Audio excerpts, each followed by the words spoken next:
So this is a painting called La Mort de Marat, and the English translation is The Death of Marat.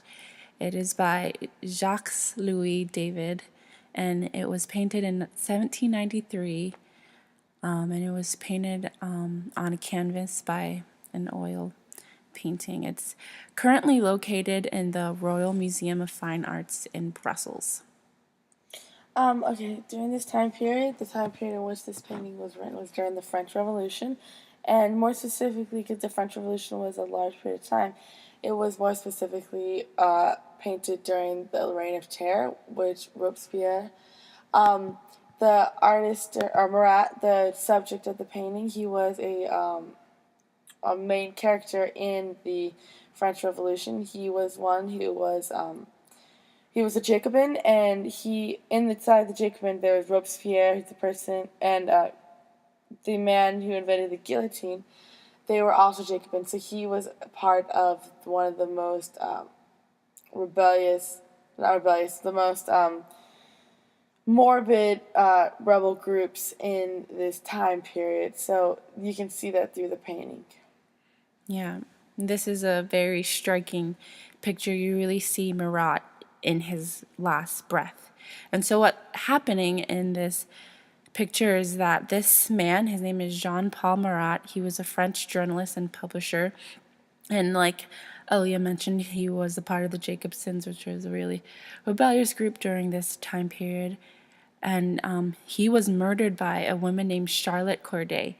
She was a minor aristocrat and a political enemy of Marat, and so she blamed him for a recent massacre that had occurred, and she murdered him because of it.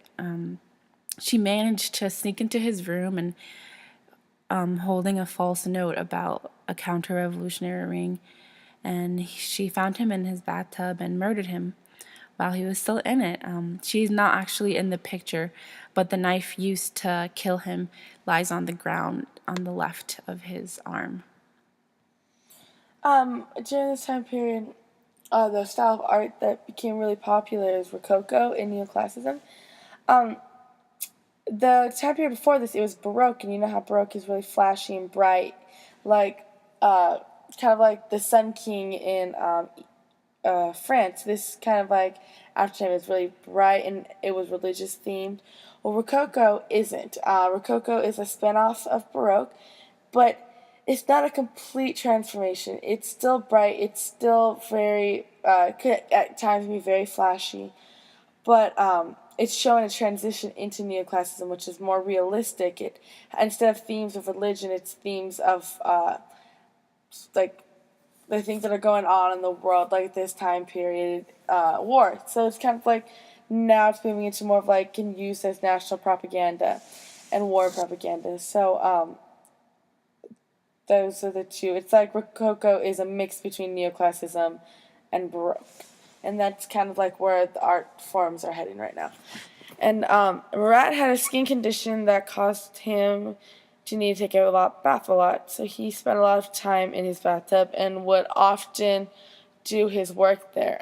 David, like other artists of this time period, really idealized the body and the subjects in their work. Marat's skin problem is not personified here. His skin is clean and smooth. For example, now Marat's body is elongated in the tub. His left arm is elongated over the table and his right arm over the edge of the tub. Yeah, David really utilizes his skill of painting contour lines. There are a lot of 3D objects in this scene. It almost looks as if you are directly in front of the scene and it's right in front of you and you're seeing it in person. You can see that there is a table with a green cloth that hangs over the bathtub so that Marat can write comfortably, and to the side there is a little desk thing with papers and ink and a quill. And if you take note of how there's actual writing on the papers, and you can see how David really took the time to add those little details. And here is also where David signed his work. You can see the bottom, he has the title of the painting, Marat, and then under it, David signing it.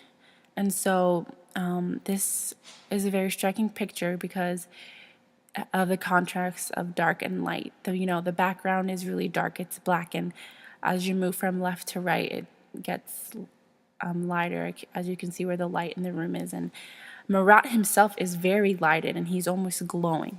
He's very white and he's pale, and his paleness even exaggerates the red blood on his body, and how bright he is makes you focus on the victim and how he was a martyr.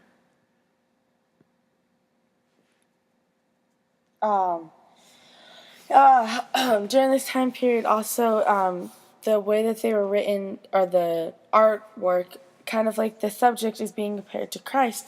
During this time period, 'cause Christ used essentially the ultimate martyr, and during this time period, being a martyr is considered good. It's like considered like people look up to you, and so the way the artwork is, the man is pale like Christ, and there's blood on his hands and his feet, and it shows that he was killed in his work while still doing it. So he died doing what he believed in. So it was kind of like he's compared to Jesus Christ, and this is really good. See, that's where you see a little bit of Baroque theme back in there, and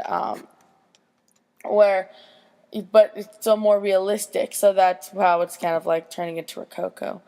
And I said, and the note in Marat's hand is written in French, but in English is read, given that I am unhappy, I have a right to your help. You can see that this is signed by Charlotte Corday, and the date is July 13, 1793, which was the actual day that Marat died. David applies very specific detail to his work this is exemplified here.